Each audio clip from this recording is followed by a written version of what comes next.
Assalamualaikum warahmatullahi wabarakatuh. Selamat bertemu dan berjumpa kembali dengan materi pembelajaran fisika kelas 11 MIPA. Mudah-mudahan kalian dan kita semua selalu sehat, tidak kurang suatu apapun. Dan pada pertemuan kali ini kita akan membahas tentang pemantulan cahaya pada cermin cekung. Ya, akan dibahas tentang bagaimana cermin cekung membuat bayangan sebuah benda, dan termasuk juga sifat-sifat bayangannya, termasuk juga ukuran bayangannya kita akan pelajari, sehingga nanti setelah pembelajaran selesai diharapkan kalian menjadi mengerti dan menjadi paham dan menjadi bisa terutama mengerjakan soal-soal yang berhubungan dengan cermin cekung ini. Dan silakan simak dan tonton video ini sampai selesai supaya kalian bisa memahami dan bisa mengerti. Baiklah, kita akan melanjutkan pembelajaran kita, yaitu tentang pemantulan cahaya dan pembentukan bayangan benda pada cermin cekung. Ya, cermin cekung ini contohnya permukaannya melengkung, dan ini adalah salah satu contoh fisik dari cermin cekung. Ya, bagaimana jalannya sinar pada cermin cekung, kemudian bagaimana cermin cekung membuat bayangan, kita akan coba mempelajarinya. Kemudian kita coba nanti menggambarkan secara jalannya sinar pada cermin cekung. Ya, cermin cekung seperti cermin-cermin yang lain, dia bisa memantulkan cahaya, ya seperti ini, dia memantulkan cahaya. Ya, inilah pantulan cahaya dari cermin cekung. Nah, apa yang akan kita pelajari, yaitu yang pertama adalah jalannya sinar pada cermin cekung. Ya, ini adalah gambaran cermin cekung. Ini ini belakangnya, ini bagian belakangnya, kemudian yang ini bagian depannya. Dan karena dia melengkung, maka dia memiliki jari-jari kelengkungan. Nah, jari-jari kelengkungnya adalah di sini, artinya jari-jarinya. Kemudian yang berikutnya, setiap cermin memiliki fokus. Nah, di mana fokusnya? Fokus cerminnya adalah di setengah jari-jarinya. Kalau misalnya 10 cm, maka fokusnya ada di 5 cm, atau jarak fokus itu atau nilai fokus cermin itu adalah setengah dari jari-jarinya, sehingga jari-jarinya 2 kali fokusnya. Kemudian P ini adalah pusat cermin atau pusat kelengkungan cermin. Nah, untuk mengetahui bagaimana jalannya sinar, ada 3 sinar yang sudah ditentukan. Bagaimana jatuhnya sinar pada cermin cekung? Yang pertama adalah jika sinar sejajar datangnya dengan sumbu utama. Ini adalah sumbu utama cermin, artinya ada sumbunya, karena pasti setiap yang berbentuk lingkaran memiliki sumbu. Dianggap saja sumbunya adalah seperti di sini, garis. Ya, saya ulangi, yang pertama, ketentuannya seandainya ada sinar datang sejajar dengan sumbu utama dengan ini sinar datang maksudnya. Nah, sinar datang. Nah, maka ketentuannya bahwa jika sinar datang sejajar sumbu utama seperti ini, nah, ini salah satunya, nah, maka dia akan memantul ini sinar pantulnya melalui fokusnya. Jadi saya ulangi, jika sinar datang sejajar sumbu utama dimanapun, baik di bawah atau di atas atau dimanapun, maka mantulnya akan atau melalui fokus cerminnya. Nah, itu yang pertama, mungkin posisinya seperti ini. Karena fokusnya ini belum dihitung, maka ketika sinar ini datang seperti ini, maka dia akan mengumpul atau dia akan melalui titik fokus cermin itu. Nah, itu yang pertama. Kemudian yang kedua, sinar yang kedua, jika seandainya ada sinar datang melalui fokus, ini sinar datang, kita tadi dengan SD, sinar datang melalui fokus, kemudian ke cermin sudah berbentuk, maka mantulnya akan sejajar sumbu utama. Ini mantulnya akan sejajar sumbu utama, kebalikan dari sinar yang pertama. Saya ulangi, jika sinar datang melalui fokus cermin, maka semua sinar itu atau sinar pantulnya akan dipantulkan sejajar sumbu utama. Ini adalah sinar pantul, misalnya SP. Itu sinar yang kedua. Kemudian sinar yang ketiga, jika sinar datang melalui pusat cermin, ini misalnya di sini, pusat sini, sinar datangnya, maka ini mantulnya balik lagi ke pusat cermin itu.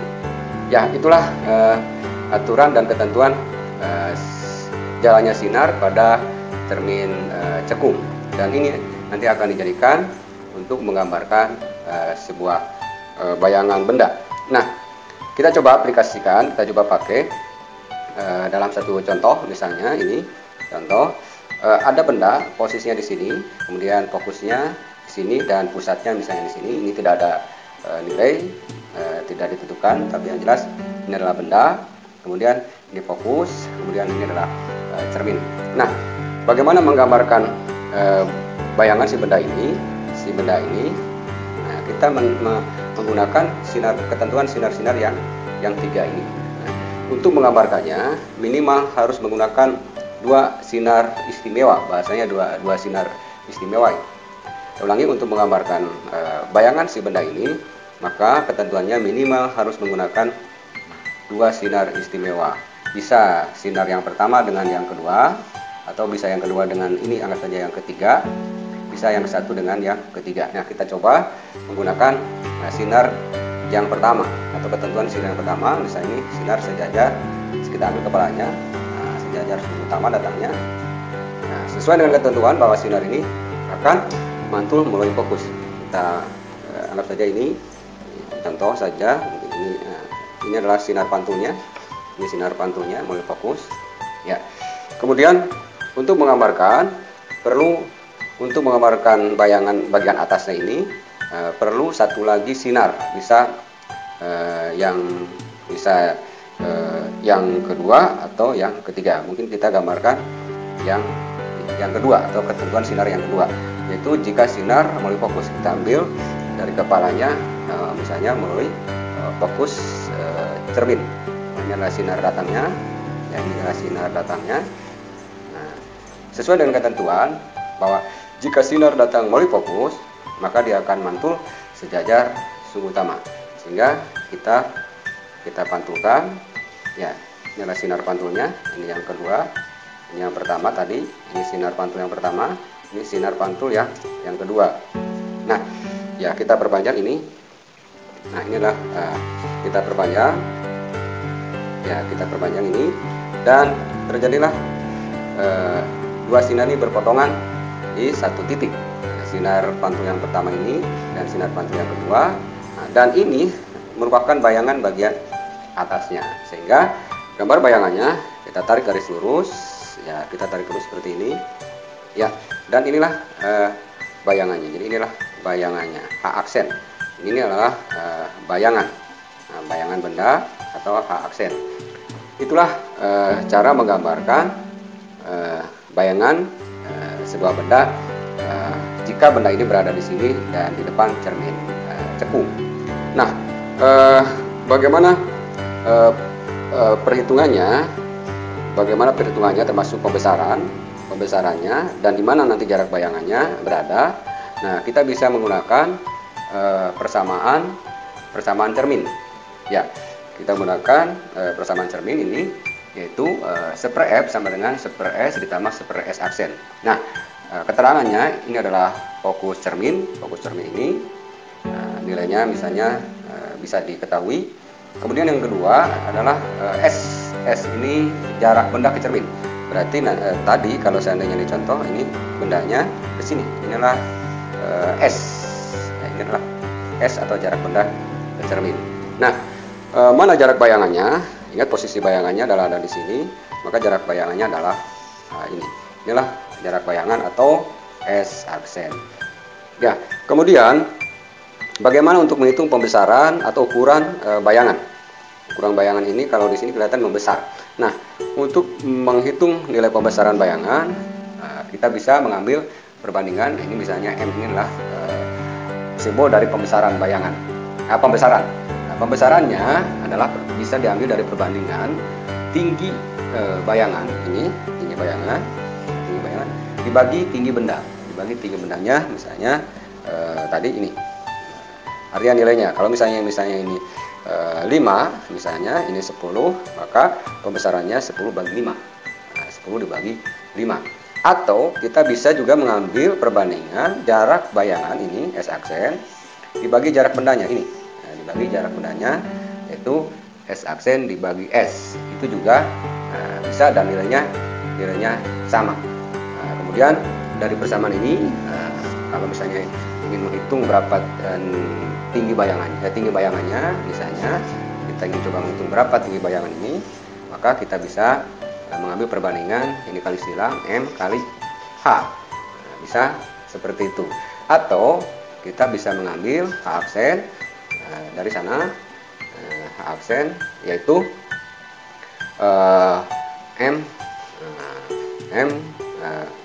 S aksen misalnya, S aksen M kali S. Itu kalau ini mungkin perhitungan jaraknya di mana, jarak bayangannya, kemudian ini pembesarannya dan ini jarak bendanya. Ya, itulah secara teori pembentukan bayangan oleh cermin dan pembesaran bayangan oleh cermin cekung.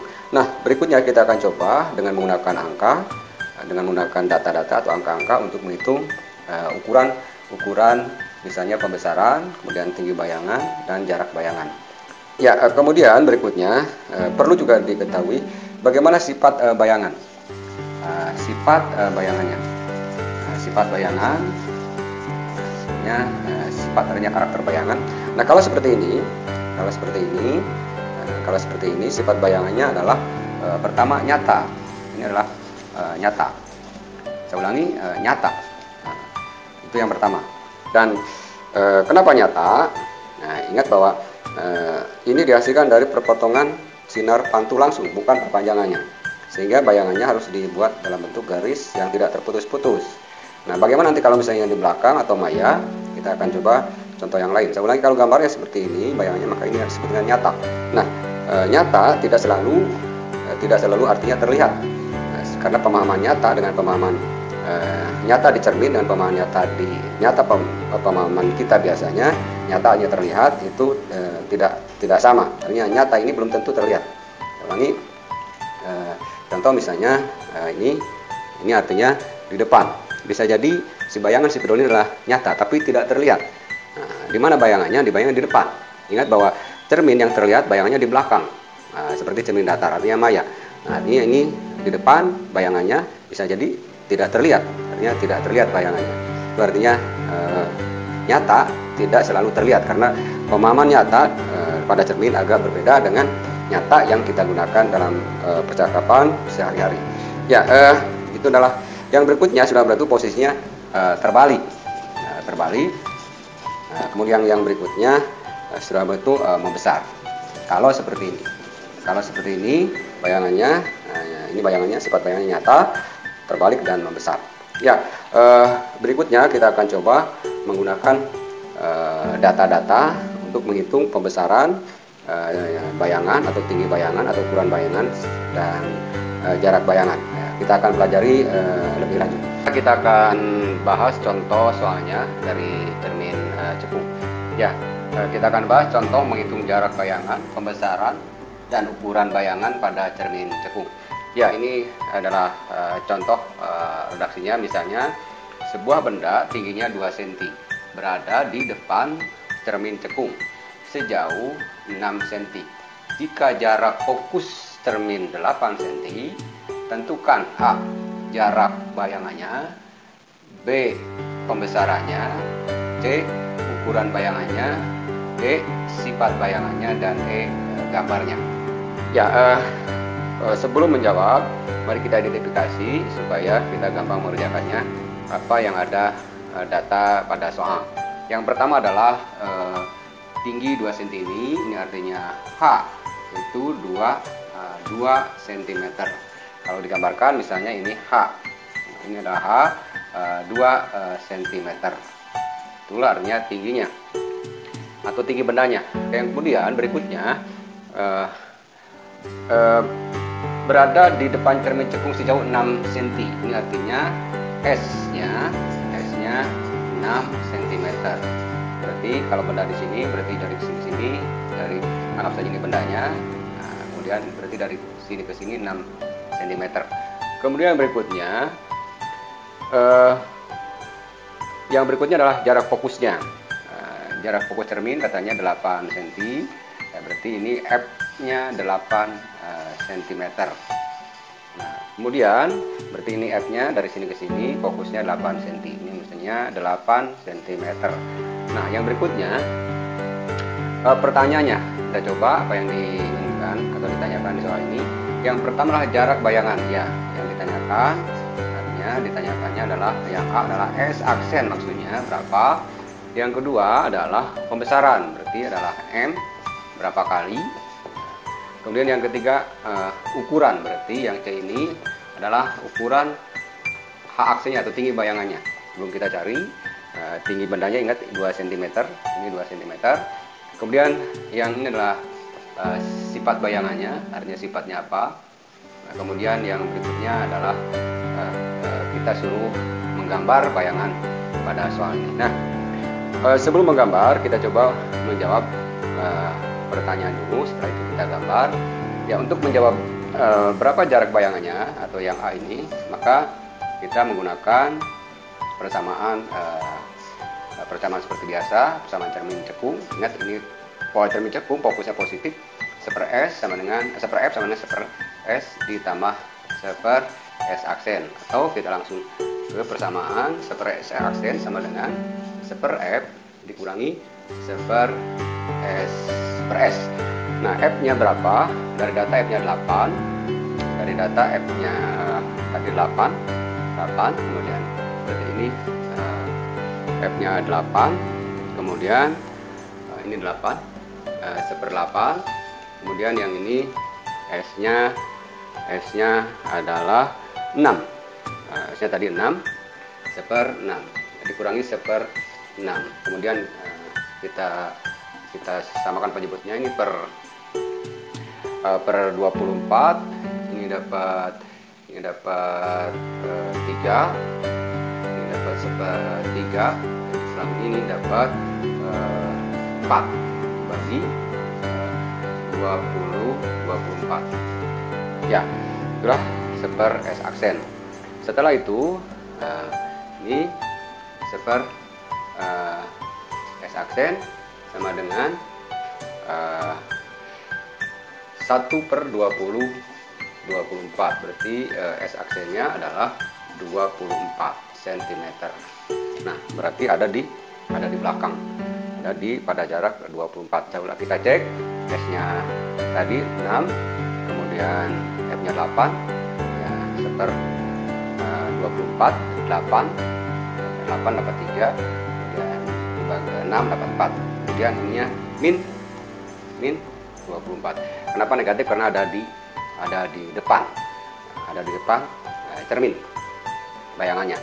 Yang berikutnya, setelah baru kita bisa jawab bahwa jawaban yang ditanyakan S aksen, jadi SF-nya ada di 24 di belakang di sini. Nah, yang berikutnya pembesarannya. Nah, pembesarannya atau M-nya ini, pembesarannya atau persennya B, kita bisa menggunakan S aksen per S dengan catatan harga mutlak. S aksennya 24 dibagi jarak bendanya tadi, jarak benda ke cerminnya 6. Berarti harga mutlak berupa bagaimana adalah 4 kali pembesarannya. Dan berikutnya, bagaimana ukuran bayangannya? Ya, ukuran bayangannya yang C ini kita ambil berarti S M sama dengan S aksen per S atau H aksen per H atau H aksen per H. Nah, kita ambil karena datanya sudah ada, H-nya sudah tadi ada tingginya, M-nya sudah ada. Kita tinggal ambil tulis ulang M sama dengan H aksen per H. Itu ditanyakan ukuran ini, jadi H aksen sama dengan M kali H. Ya, tadi M-nya 4 kali, H-nya awalnya tadi tingginya 2. Nah, tingginya 2 kali 2 berarti 8 cm. Sehingga nanti bayangannya tingginya harus 8 cm. Nah, berikutnya ini yang ditanyakan di option C, berapanya 8 cm. Kemudian berikutnya sifat bayangannya, karena sifat bayangannya di depan. Nah, ini sifat bayangan di depan, pasti bayangannya adalah yang pertama pasti nyata, kemudian pasti ini pasti terbalik. Nah, yang jelas pasti membesar. Nah, kemudian yang berikutnya pasti nyata, membesar, nyata, kemudian terbalik. Nah, inilah jawabannya secara perhitungan. Nah, berikutnya kita akan coba dengan menjawab secara gambar. Berikutnya kita akan coba menjawab dengan dalam bentuk gambar. Ya, tinggi bendanya adalah 2 cm. Kemudian fokusnya 8. Tadi ini ada posisinya salah. Ini artinya lebih kecil dari fokus, berarti dia berada di sini. Ini artinya S-nya adalah 6 cm. 6 cm.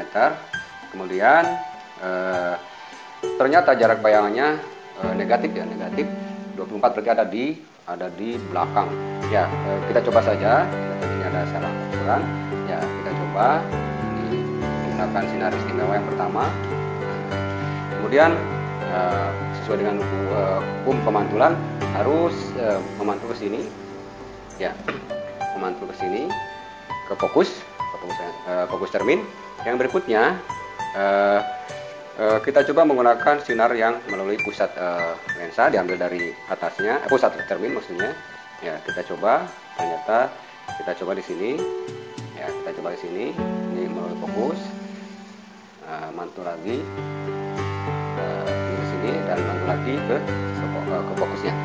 Ya, dan ternyata perpotongannya ada di belakang cermin, sehingga kita harus perpanjang. Nah, ini harus perpanjang. Kita perpanjang dengan titik-titik.